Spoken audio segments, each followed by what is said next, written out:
Estamos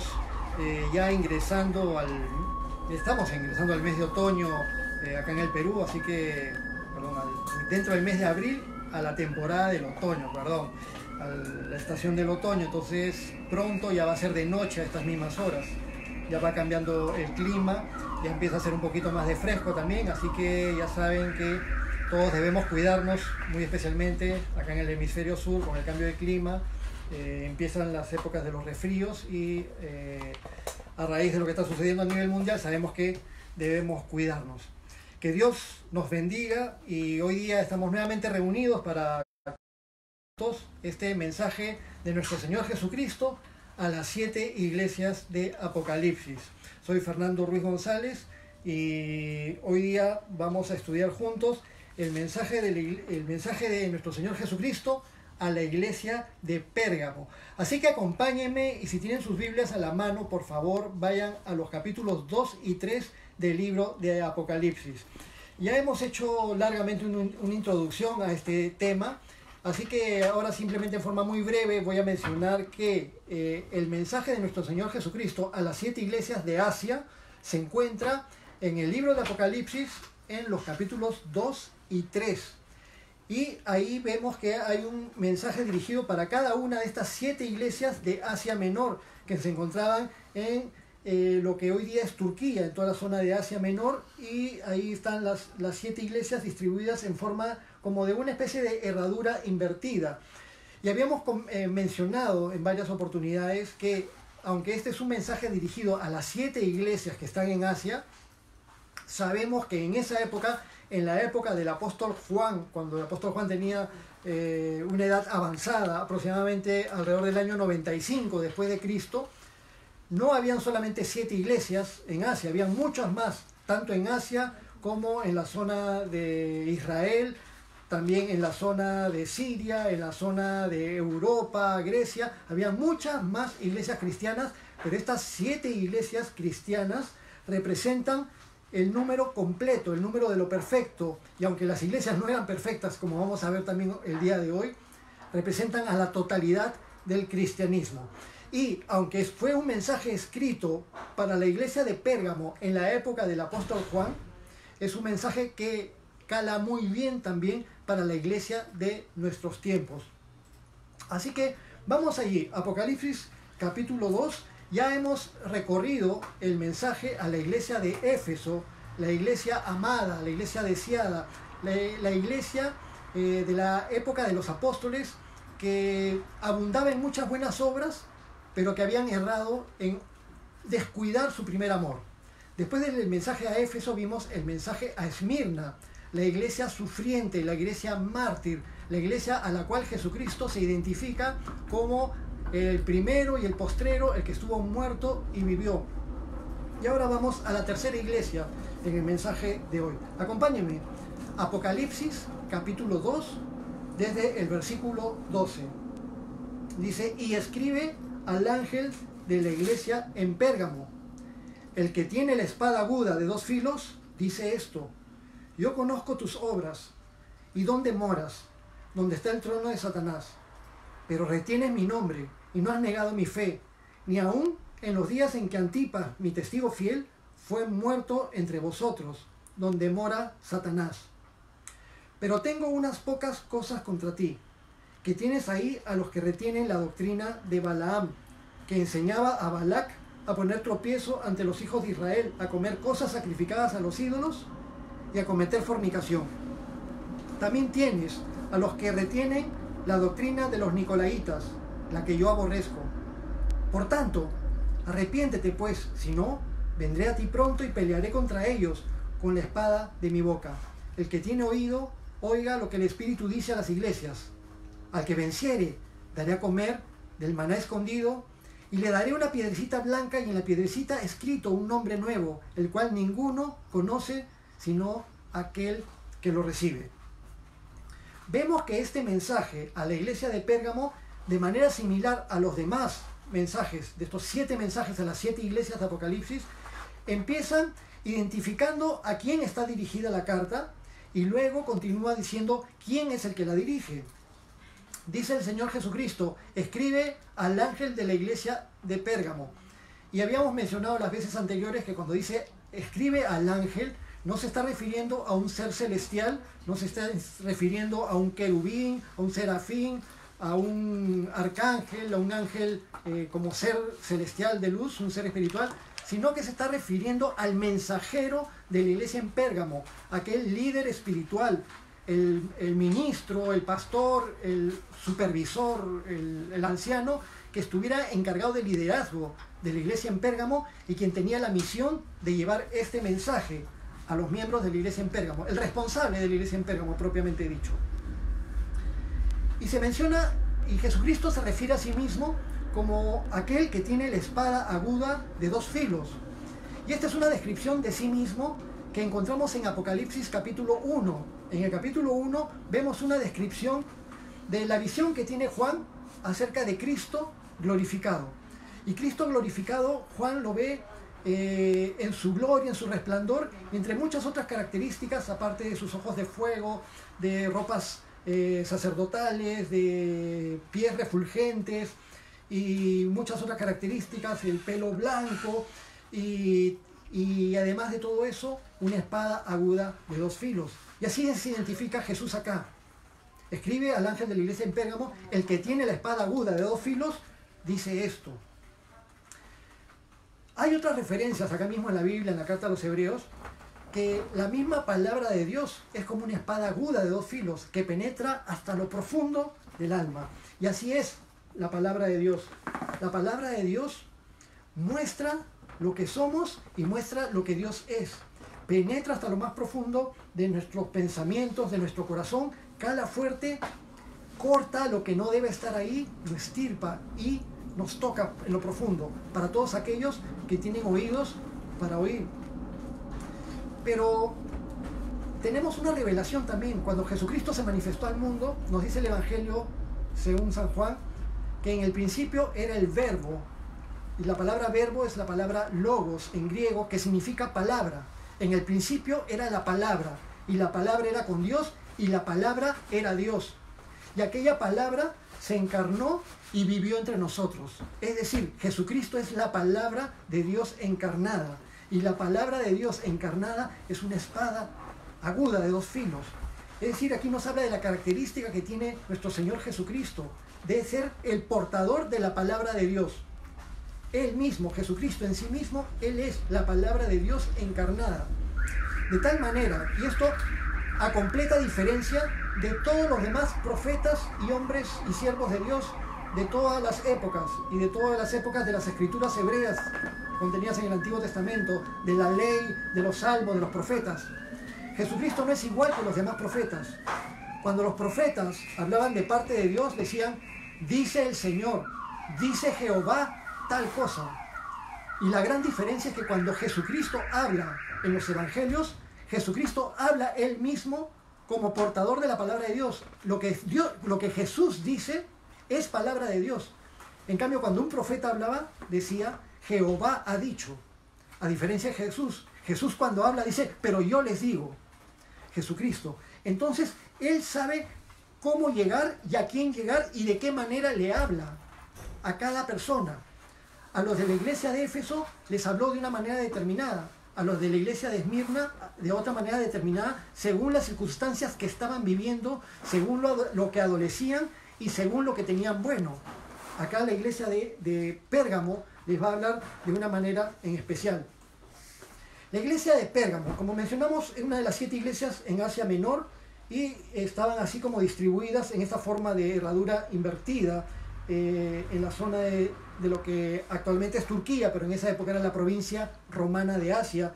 Y empieza así la iglesia de Éfeso, un poco más arriba la iglesia de Esmirna y luego la iglesia de Pérgamo, una ciudad también importante que anteriormente había sido capital del Imperio Romano en esa zona de Asia Menor, y donde había una montaña, y en la cúspide de esa montaña, como parte de la capital de esa ciudad, también había una edificación muy importante dedicada al dios Zeus, y había cultos idolátricos a muchos otros dioses en esta ciudad de Pérgamo.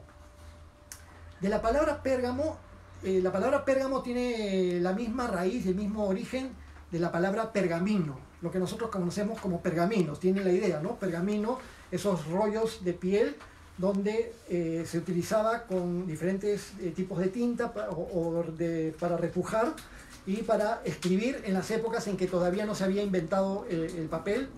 Y durante mucho tiempo se utilizaron los pergaminos, piel estirada, cuero estirado, y ahí se escribía. Parece ser que en la ciudad de Pérgamo se utilizaba mucho, o quizá fue el lugar originario de este método para registrar la escritura, y de ahí salió la palabra pergamino. El día de hoy, en esa zona de Turquía, se encuentra la ciudad de Bergama, hasta la actualidad. Entonces, este mensaje es dirigido a la iglesia de nuestro Señor Jesucristo, al grupo de creyentes que vivían y que estaban en la ciudad de Pérgamo. Pero vamos a ver que este grupo de creyentes vivían en un lugar con una seria dificultad. Y había también una seria dificultad dentro de la misma iglesia. Porque la palabra Pérgamo también nos hace recordar algo. Parece como si etimológicamente viniera de dos palabras, pergamia. Pergamia.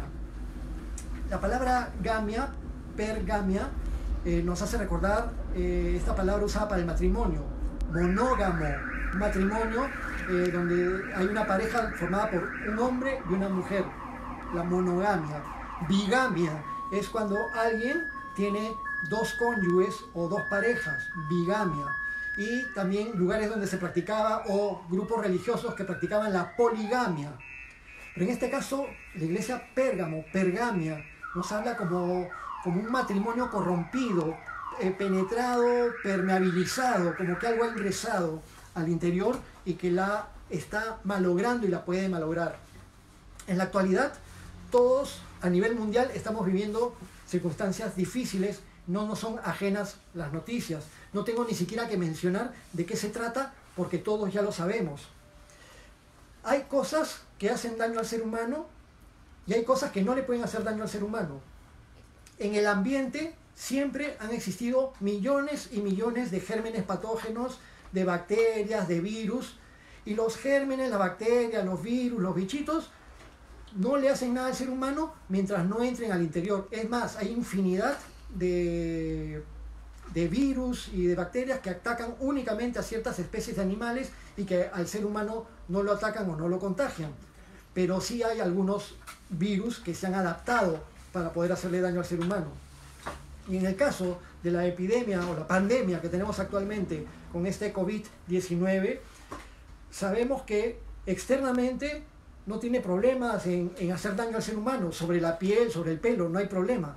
El problema es cuando ingresa al cuerpo y se adhiere a las mucosas nasales o se adhiere a la parte de adentro de la garganta, y ahí se multiplica. Y una vez que se ha multiplicado bastante, tiene la suficiente carga viral para después descender a los pulmones. Y cuando desciende a los pulmones, se multiplica más, y esta, que no es una célula realmente, sino que es una partícula con características genéticas y con una capa de proteínas, se adhiere a las paredes del pulmón, de los bronquios, de los alvéolos, de las bolsitas dentro de los pulmones, se adhiere y modifica las células y las corrompe y las malogra. De tal manera que cuando es muy fuerte la carga viral, llega a malograr tanto los pulmones que las personas ya no pueden respirar y se crea una insuficiencia respiratoria que puede causar incluso hasta la muerte. O sea, el virus, la mayor forma de hacer daño al ser humano es cuando está por dentro y en una cantidad grande, en una cantidad numerosa. Si el virus estuviera fuera del ser humano, no habría problema, pero dentro del ser humano tiene esta capacidad de corromper y malograr.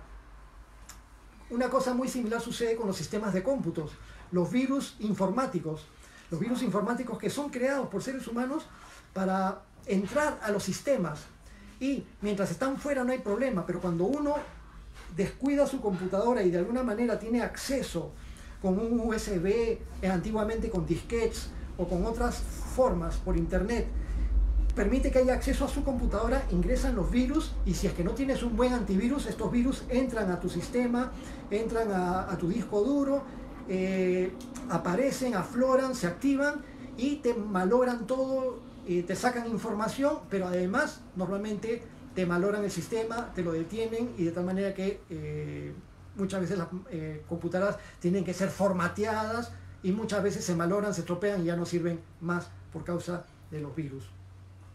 Cuando no se puede hacer mucho daño desde afuera, a veces el mayor daño se hace desde adentro. Espiritualmente, muchas veces sucede lo mismo. Satanás trata de hacer daño a los hijos de Dios, al pueblo de Dios, a las personas que aman a Dios. Y Satanás, por supuesto, quiere hacer daño a toda la humanidad. La mejor forma que encontró Satanás de hacer daño a la humanidad era haciendo que entre el pecado.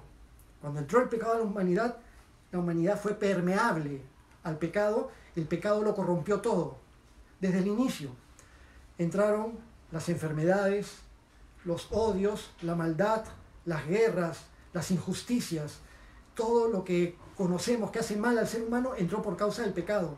Desde que el pecado entró con Adán y Eva, esta capacidad de maldad y esta capacidad de hacer daño estuvo tan presente en el mismo ser humano, en la esencia del ser humano, que en la segunda generación después de Adán y Eva, Caín fue capaz de asesinar a su propio hermano Abel y el ser humano ya estaba corrompido.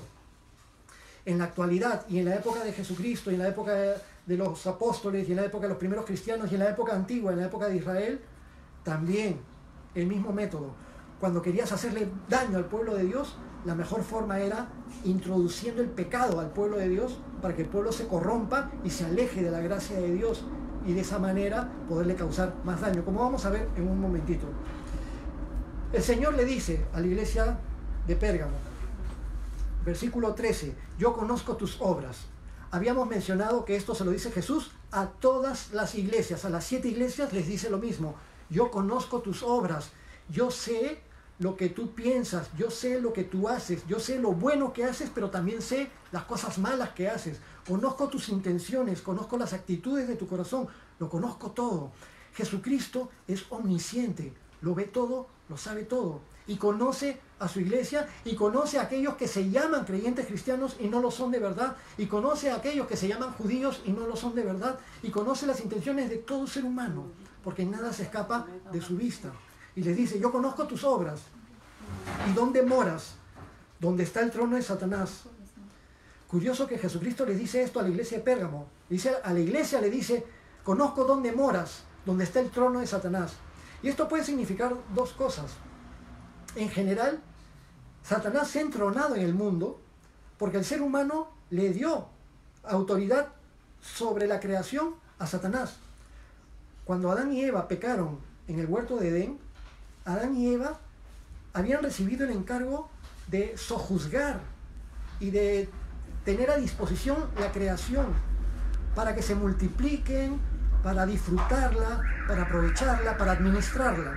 Pero cuando el ser humano pecó, le dio el título de propiedad del planeta Tierra, se lo dio a Satanás. Y Satanás tomó autoridad sobre el planeta Tierra. Tan es cierto que Satanás tiene autoridad sobre el planeta Tierra, que cuando Satanás tentó a Jesucristo en el desierto, lo llevó, lo habíamos mencionado la vez anterior también, están en los evangelios. Satanás llevó a Jesucristo a un monte alto y le mostró todos los reinos de la tierra. Y le dijo, ¿ves todo esto? Yo te lo daré si tú postrado me adoras, porque todo esto a mí me ha sido dado y a quien quiero se lo doy. Sé que Satanás reconoce que a él le ha sido dado los reinos de la tierra, que tiene control, que tiene señorío sobre los reinos de la tierra. Y Jesucristo no le dice, Satanás mentiroso, tú no tienes ningún control sobre los reinos de la tierra. Pero Jesucristo sí le dice, apártate de mí, porque al Señor tu Dios adorarás y solo a Él servirás. Jesucristo, cuando murió en la cruz, pagó el precio de la redención de la creación, y de tal manera que ahora Jesús ha comprado de nuevo el título de propiedad de la tierra y pronto vendrá a tomar posesión. Mientras tanto, Satanás sigue teniendo todavía temporalmente y por un breve tiempo este control sobre la tierra. Entonces, cuando Jesús le dice a la iglesia de Pérgamo, yo sé dónde moras, dónde está el trono de Satanás, puede ser que se refiere al mundo, pero también puede ser que se refiere a que en la ciudad de Pérgamo, de manera especial, había una abundancia de actividad satánica, una abundancia de actividad espiritual maligna. Y esto sobre todo puede deberse a la gran actividad idolátrica que había en la ciudad de Pérgamo. con el culto a Zeus, a Esculapio y a otros muchos dioses, infinidad de dioses de la cultura griega que eran adorados allí en la ciudad de Pérgamo, con un peligro latente para los creyentes cristianos que vivían y eran parte de esa sociedad. Y notemos algo, la iglesia de Pérgamo moraba donde está el trono de Satanás, pero el mayor peligro de todos es cuando Satanás se quiere entronar dentro de la iglesia. Porque el único que puede tener el trono, el único que puede tener señorío, el único que puede ser cabeza de la iglesia, debe ser nuestro Señor Jesucristo. Pero cuando la iglesia es permisiva y permite que entre el pecado y no se arrepiente del pecado y no es capaz de identificar lo que está mal, como la iglesia de Éfeso, que sí fue capaz de identificar a aquellos que se llamaban apóstoles y no lo eran, o la iglesia de Éfeso, que fue capaz de identificar a aquellos que tenían una mala doctrina, la doctrina de los nicolaitas, y que acá también lo va a mencionar el Señor Jesucristo. Y la iglesia de Éfeso no podía soportar a los que eran malos, a los que hacían cosas indebidas. Y eso es bueno.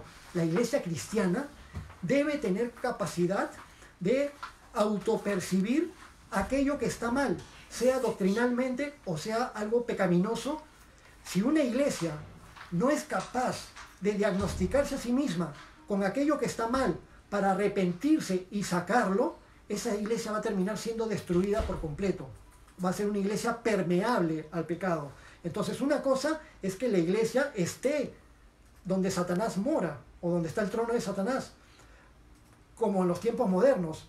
Estamos en el mundo, pero no somos el mundo. Y la iglesia cristiana está en medio del mundo como una luz para el mundo, como una entidad preservante, como sal de la tierra.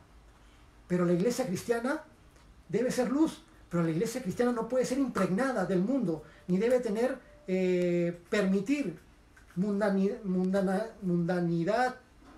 cosas mundanas en su estructura, ni debe permitir carnalidades en su estructura. Y asimismo, la vida de cada creyente cristiano. Aquel creyente cristiano que es permeable a las costumbres del mundo, a los usos del mundo, a las carnalidades y a lo que todo el mundo cree que está bien pero que realmente es pecado, ese creyente cristiano va a fracasar, se va a alejar del Señor y va a tener como consecuencia sufrimiento en su propia vida. Esa era la situación. Conozco tus obras, donde moras, donde está el trono de Satanás, pero retienes mi nombre y no has negado mi fe. Y eso es importante, que Jesús se lo reconoce a la iglesia de Pérgamo. Está en una situación difícil. Están morando donde Satanás tiene actividad, donde Satanás está tratando de hacer de las suyas. Pero aún así, los de la iglesia de Pérgamo son reconocidos por Jesucristo, por aquellos que retenían el nombre de Jesucristo, que se reconocían como seguidores de Jesucristo. Yo, obviamente, pertenezco a una organización cristiana que se llama Calvary Chapel. Pero mi pertenencia no es a la organización cristiana. Mi fidelidad yo no se la debo a una determinada organización cristiana. Mi pertenencia y mi fidelidad se la debo a Jesucristo, y es a Jesucristo a quien reconozco como mi Señor y Salvador, y todos los creyentes cristianos de todas las denominaciones y de todas las organizaciones que puedan haber, todos le pertenecemos a Jesús. Jesús no le pertenece a la iglesia tal o a la iglesia tal. O hay iglesias que se quieren jactar de decir que ellos son la única iglesia verdadera, que ellos son la santa iglesia, la madre iglesia, o etcétera, con una serie de atribuciones que no les corresponden, cuando todos los que amamos y seguimos a Jesucristo le pertenecemos a Jesucristo. Y Jesucristo rescata esto: no has negado mi nombre. Es decir, yo soy seguidor de Jesucristo, yo soy seguidor de Yeshua HaMashiach. Esté aquí, esté en la China y esté en donde esté, yo no puedo negar el nombre de mi Salvador. Y así los de la iglesia de Pérgamo, Jesús se los reconoce: y no has negado mi fe, ni aún en los días en que Antipas, mi testigo fiel, fue muerto entre ustedes, donde mora Satanás. Antipas debe haber sido un líder importante en la iglesia de Pérgamo. Quizás haya sido el pastor, quizás haya sido un anciano o un obispo, pero alguien prominente en la iglesia en Pérgamo. Fue un creyente cristiano, un seguidor de Jesucristo, que fue muerto, que fue martirizado por causa de la fe. Jesucristo lo menciona a Antipas como mi testigo fiel de Jesucristo. La palabra testigo es la palabra griega martus, de donde sale la palabra mártir. Esta palabra podría ser traducida como mártir o traducida como testigo. Un testigo de Jesucristo es un mártir, porque es aquel que es capaz de sufrir persecución, sufrir improperios, sufrir insultos, sufrir vergüenzas y sufrir incluso hasta la muerte por causa de ser fiel a Jesucristo. Como cuando Cristo le dijo a la iglesia anterior, a la iglesia de Esmirna, sé fiel hasta la muerte y yo te daré la corona de la vida. Y Jesucristo les está reconociendo esto a la iglesia de Pérgamo. Ustedes han continuado siendo fieles y no han negado mi fe, a pesar de que Antipas lo mataron. Porque ¿qué sucede? Cuando matan a las personas, cuando ejecutan a las personas, los demás, cuando lo ven, suelen amedrentarse y suelen huir o suelen negar su fe. Pero no así los verdaderos creyentes cristianos, que permanecían fieles en su fe a pesar de las tantas persecuciones que ya se estaban dando en esos tiempos y que se dieron después.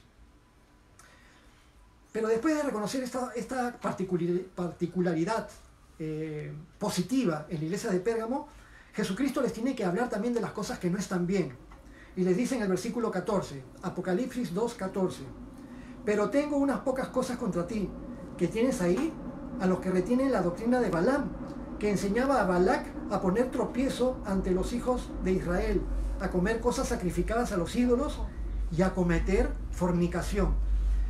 Vamos a hacer una referencia muy breve, pero que se sepa de qué se está hablando acá. Dice, ahí en la iglesia en Pérgamo tienes aquellos que retienen la doctrina de Balaam. ¿Y cuál es la doctrina de Balaam? Que enseñó a Balac a poner tropiezo a los hijos de Israel para que coman cosas sacrificadas a los ídolos y a cometer fornicación.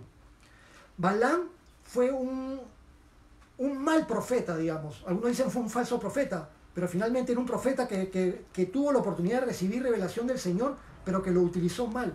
Vendría a ser como una especie de profeta mercenario.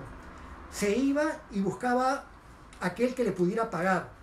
Entonces, en los tiempos de Israel en el desierto, cuando venían desde Egipto hacia la tierra prometida, en el libro de Números, capítulos 24 hasta el 26, cuando el pueblo de Israel se estaba acercando a las tierras de Moab, a las tierras de los moabitas, antes de que ingresen a la tierra prometida, el rey de Moab, que no quería dejar pasar a los israelitas por ahí, quiso contratar al profeta Balaam. El rey de Moab, que se llamaba Balac, quiso contratar al profeta, al falso profeta, al mal profeta Balaam. Y lo quiso contratar para que Balaam maldiga a Israel. Y Balaam no pudo maldecir a Israel. Cuando Balaam se estaba dirigiendo con su burrita a maldecir a Israel, el ángel de Jehová se interpuso y la burrita vio al ángel de Jehová y se puso chúcara y no quiso avanzar, y Balaam le pegaba a la burrita y después aprisionó la pierna de Balaam contra una pared cuando el ángel de Jehová se le había puesto al frente. Y se da un diálogo muy curioso porque la burrita le empieza a hablar a Balaam y le dice, oye, ¿por qué me pegas? Dice, te estoy pegando porque no quieres avanzar, pues. Pero yo acaso alguna vez no te he servido fielmente, alguna vez ha pasado esto. Y Balaam le sigue hablando, y hay un diálogo entre la burrita y Balaam, un milagro que el Señor permitió de que la burrita hablara, y por eso es que muchos creyentes cristianos dicen en la actualidad que si Dios pudo usar a un burro para hablar, también nos puede usar a nosotros en la actualidad, a cualquiera de nosotros. Pero bueno, Balaam finalmente fue y no pudo maldecir a Israel. Y como no pudo maldecir a Israel, pero quiso ganar el favor de Balac, le dio un consejo a Balac, al rey de Moab. Y Balaam le dijo, no los puedo maldecir, pero si realmente les quieres hacer daño, envía a tus hijas, a las chicas moabitas y a las chicas madianitas, envíalas para que conquisten a los jovencitos, a los israelitas, atráelas con sus fiestas, con sus danzas, con sus fiestas idolátricas, con el culto a tus dioses, hagan sus fiestas, y cuando estén en toda la fiesta, en toda la jarana, entonces invitan a los israelitas, a los jóvenes israelitas, quienes van a venir, y cuando vengan y se empiecen a comer de las comidas sacrificadas a los diferentes ídolos y empiecen a fornicar con las moabitas y con las madianitas, entonces se van a apartar del Señor. Y eso sucedió en Israel, efectivamente sucedió así. Los israelitas cayeron en pecado, fueron atraídos por las moabitas y por las madianitas, fueron atraídos a las festividades que estaban celebrando los moabitas, hicieron cultos idolátricos con celebraciones a los dioses de Moab y con con comilonas y con sacrificios a los dioses y con borracheras, los israelitas cayeron redonditos, cayeron en fornicación con las jovencitas y por apartarse de Dios y dejar al Dios de Israel de lado, atrajeron hacia sí mismos los israelitas un mal que causó miles de muertes a los israelitas y mucho sufrimiento por apartarse del favor de Dios. Eso que sucedió con Israel 1400 años antes de Cristo, estaba sucediendo con la iglesia cristiana en tiempos después de Cristo, alrededor del año 95 después de Cristo, y sucede hasta la actualidad. Cuando el creyente cristiano está tratando de caminar firmemente en su fe y Satanás no lo puede atacar de otra manera, Satanás va a tratar de poner atracciones mundanas a las que el creyente cristiano ceda. Atracciones mundanas en forma de fiestas, de borracheras, de consumo de drogas y de fornicación, para que el creyente cristiano caiga en todas estas provocaciones y sea tentado a inmiscuirse en prácticas que únicamente honran a los demonios y no honran a Dios. Se puede dar por la vida mundana que atraiga al creyente cristiano, pero también se puede dar en festividades religiosas, así como suena. Así como en la Europa antigua y en el Asia Menor de la época del apóstol Juan y de la época del apóstol Pablo, en la época de los primeros cristianos, las iglesias cristianas estaban en medio del mundo antiguo y todas las ciudades con la herencia de los dioses griegos y de la herencia de los dioses romanos practicaban sus festividades a sus dioses, la festividad a Afrodita, la festividad a Apolos, la festividad a Baco, la festividad a Venus, la festividad a toda la infinidad de dioses que tenían. Y esas festividades implicaban sacrificios de animales a esos dioses. Esos animales después eran cocinados y comidos en sus festividades, frutas y, por supuesto, cualquier cantidad de alcohol, cualquier cantidad de vino, y en todas esas borracheras, unas grandes orgías públicas, y en esas prácticas orgiásticas delante de las estatuas de los dioses. Entonces era comida sacrificada a los ídolos junto con las prácticas idolátricas y adoración a los dioses. Y algunos me dirán, pero eso no sucede en la actualidad. Yo puedo decir como testigo presencial que sí sucede en la actualidad.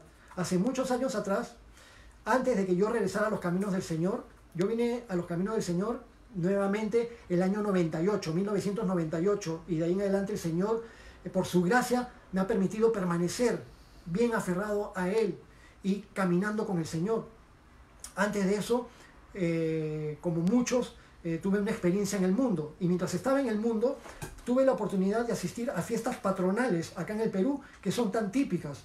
Y una fiesta patronal en la tierra de mis padres, en Huánuco, incluía una festividad al Señor de Ayancocha, que es una festividad religiosa a una idolatría que se festeja y se celebra allá. Y esta festividad en el pueblito de Tomaiquicho, al Señor de Ayancocha, implicaba una festividad de varios días, y esos varios días era una borrachera total. Todo el mundo tomando en las casas, en las calles, en las plazas, y todo el mundo en la calle tomando, y la festividad se volvía borrachera, se volvía fiesta, se volvía una danza jovial por todos lados. Sacaban en andas al ídolo, que le daban vueltas por la ciudad, y la borrachera continuaba, pero después que terminaba la borrachera empezaba el todos contra todos, y había fornicación por todos lados, en las casas, en los hoteles, en los carros, alrededor de toda la plaza, y en todos lados donde están estacionados los autos por la gran festividad, fornicación por todos lados. Esas son las fiestas patronales típicas en todos los lugares del Perú y en todos los lugares del mundo, y así terminan siempre, grandes bacanales, y creen que eso es una festividad religiosa que honra a Dios. Pues no es realmente una festividad que honre a Dios, y se cae en el mismo defecto, en comer cosas sacrificadas a los ídolos y practicar la fornicación. La fornicación está completamente proscrita por Dios en su palabra.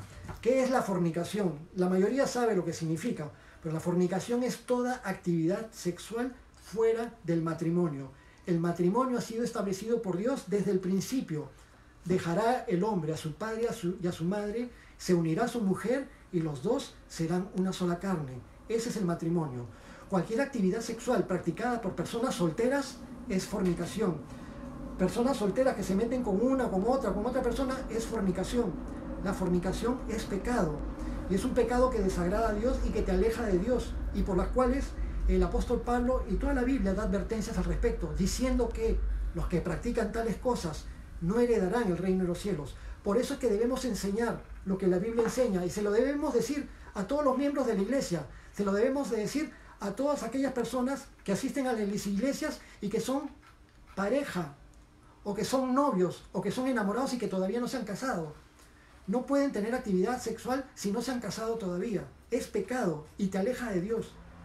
Y los que practican tales cosas no heredarán el reino de los cielos, a menos que te arrepientas, pidas perdón, seas limpiado y pares en la práctica del pecado hasta que te cases. Y los creyentes cristianos tenemos también el deber de instruir a nuestros hijos en esto.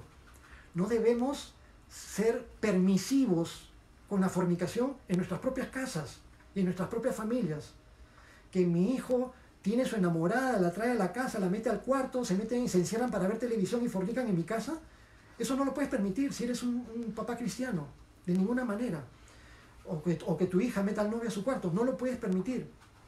Y desgraciadamente, muchos padres cristianos, muchas iglesias son permisivos permitiendo la fornicación dentro de la iglesia.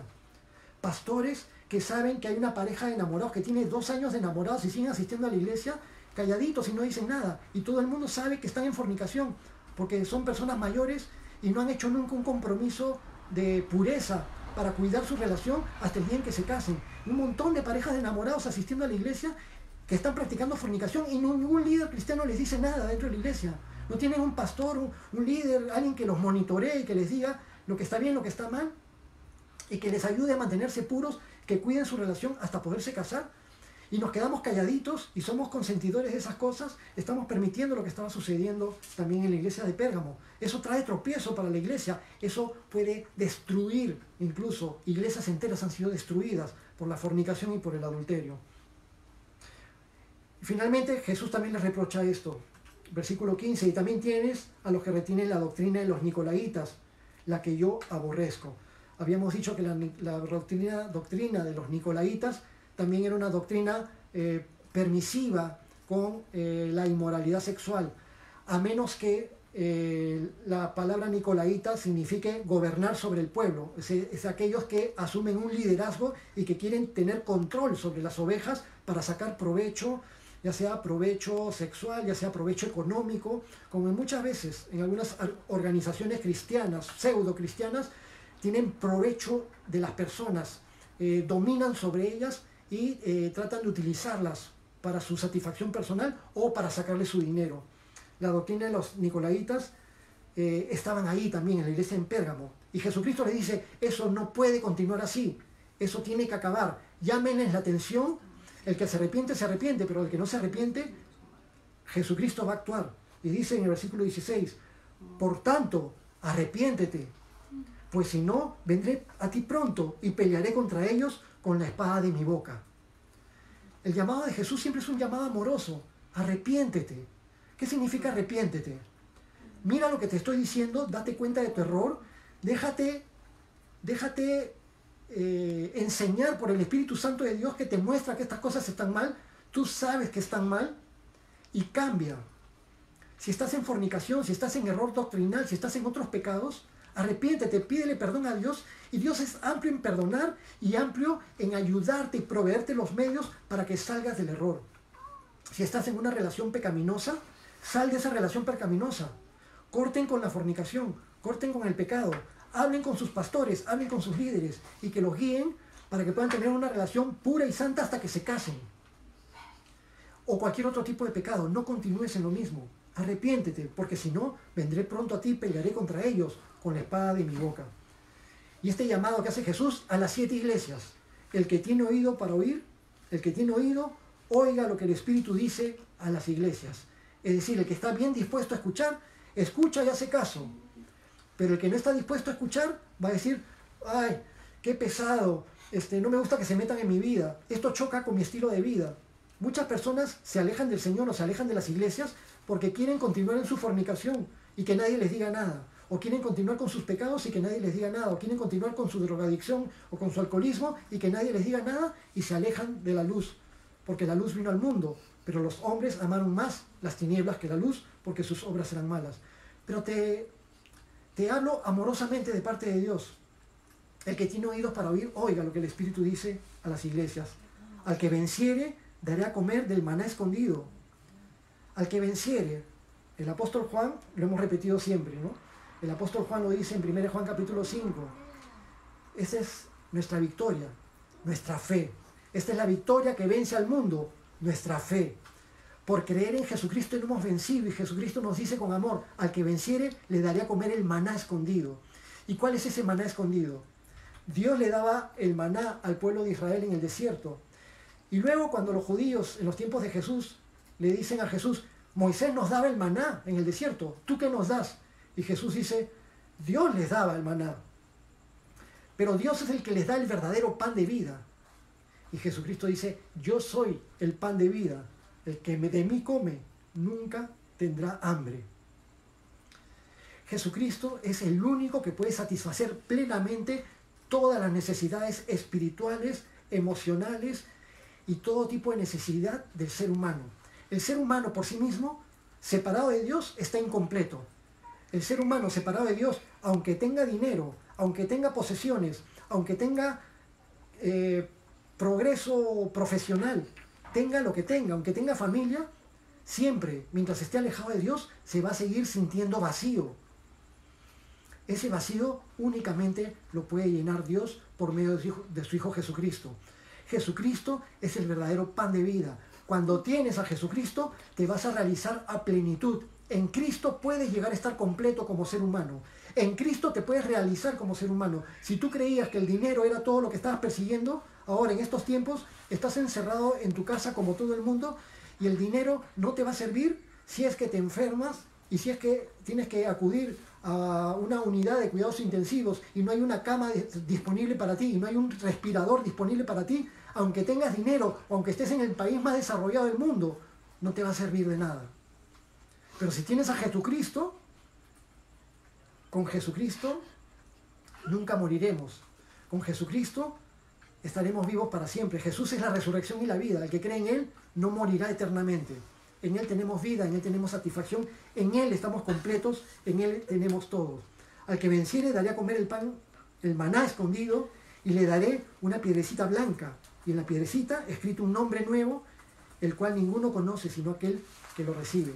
La relación con el Señor se vuelve algo tan personal, tan íntimo, tan lindo, que el Señor en su trato personal contigo intima y nos da aspectos que nadie otro nos podría dar.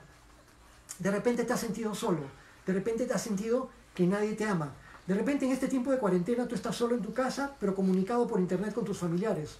Otros están en una habitación 7 personas, diferentes circunstancias. Pero la cuestión es que Jesucristo nos promete hacer un trato único con nosotros. Que si salimos adelante, nos arrepentimos de nuestros pecados y perseveramos, al que venciere nos dará una piedrecita blanca que nos representa la pureza y de algo único, una joya especial. Algo que si tú fueras un coleccionista lo tendrías guardado en un cofrecito. Algo muy tuyo. Una piedrecita blanca con tu nombre propio. Un nombre que nadie lo sabe. Es algo solamente entre tú y Dios en su trato personal contigo. Te animo a hacer caso al mensaje que Dios le da a su iglesia. Este mensaje era para la iglesia de Pérgamo, pero los mismos errores de la iglesia de Pérgamo se podían estar cometiendo en nuestros días y se podían estar cometiendo en los tiempos de Jesús y se podían estar cometiendo en la época de Israel antiguo. El mensaje es para toda aquella persona que quiere amar a Dios y que quiere tener una relación personal con el Señor. Haz caso a lo que el Señor Jesús te habla. El que tiene oídos para oír, oiga. Así terminamos. Vamos a orar. Bendito Dios, te damos gracias por habernos permitido tener acceso a este mensaje que tu Hijo Jesucristo le dio a la iglesia de Pérgamo, pero que a la misma vez nos hace entender lo que sucedía dentro de la iglesia cristiana y nos hace entender lo que también puede suceder el día de hoy con las iglesias cristianas o también con nuestra propia vida personal.